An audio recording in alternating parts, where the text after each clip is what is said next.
స్తోత్రం. దైవాశీస్సులు. రోమాపత్రిక 9వ అధ్యాయం 25, 26 వచనాలు తెలిసింది, చదువుకున్నాం.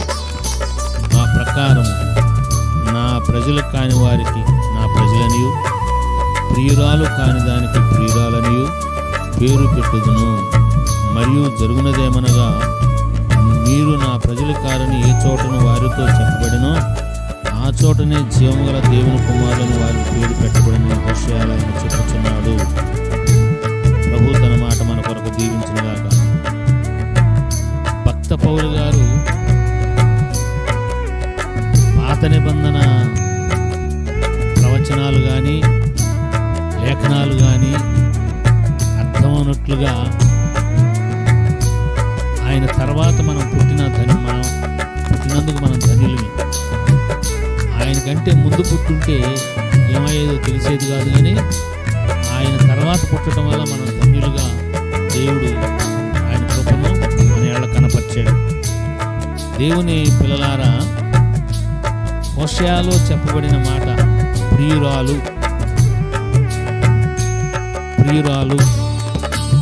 ఇది సంఘం మొత్తానికి సంబంధించిన మాట. ఒకే పదం, ప్రియురాలు. నా ప్రియురాలు కాని దానికి ప్రియురాలనియు, నా ప్రజలు కాని వారికి నా ప్రజలనియు పేరు పెట్టుదని సర్వాధికారి అయిన దేవుడు మాట్లాడుతున్నాడు. ఆయన పేరు పెట్టినప్పుడు అది కాదంటానికి మనం ఎవరు?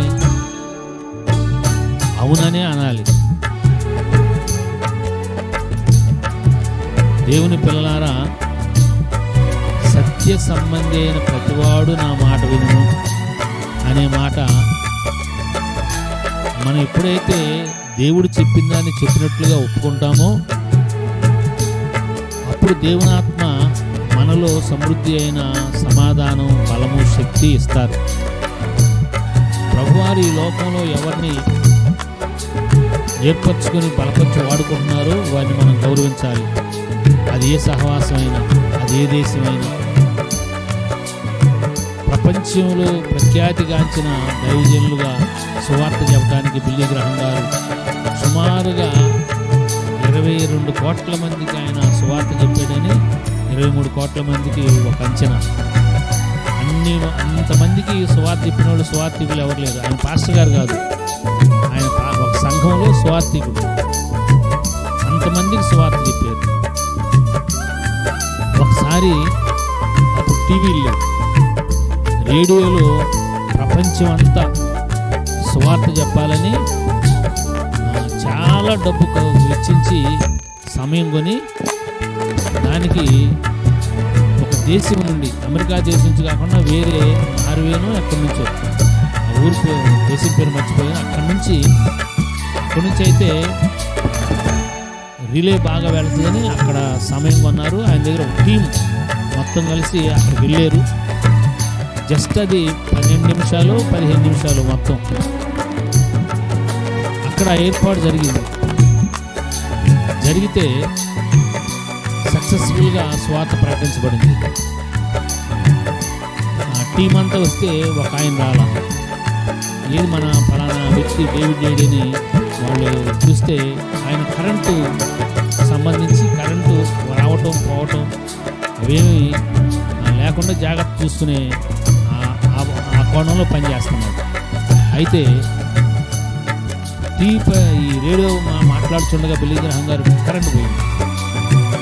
కరెంటు పోతే ఆయన ఏం చేశారంటే ఏదో వైర్ ప్రాబ్లం వల్ల కట్ అవుతుంటే 2 వైర్లు ఆయనే పట్టుకుంటే ఆయనలోంచి కరెంటు ప్రాపించింది. ప్రోగ్రాం ఆగిపోవాలి, ఆయన చచ్చిపోయాడు.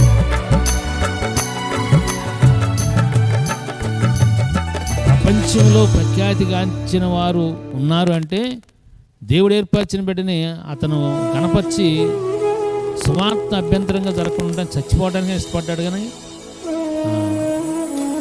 ప్రోగ్రాం ఆగనివ్వాల. ఆ దినం కొన్ని కోట్ల మంది సువార్త విన్నారంట. దేవుని పిల్లలారా, దేవుని యొక్క ఏర్పాటుని గౌరవించాలి. దేవుడు ఒక మాట మన కొరకు చెప్పాడంటే, నా పిల్లలు అన్నారంటే దాన్ని మనం గౌరవించాలి. యేసయ్య రక్తాన్ని బట్టి ఆయన మనల్ని పిల్లగా స్వీకరించాడు, అంగీకరించాడు. పిల్లలైన ఆయనే ప్రకటన చేశాడు. దాన్ని మనం ఒప్పుకోవటమే. నేనేం పిల్లోన్నయ్యా, నేను గాలిలోన్నయ్యా, ధూళిలోన్నయ్యా, అదయ్యా ఇదైనా మనం చెప్పకూడదు. నేను దేవుని బిడ్డని. దేవుడే సాక్ష్యం ఇచ్చాడు. ఆ సాక్ష్యాన్ని గౌరవిస్తున్నాను.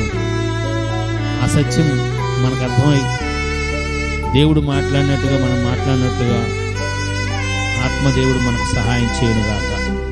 ఆమేన్. Thank you and God bless you.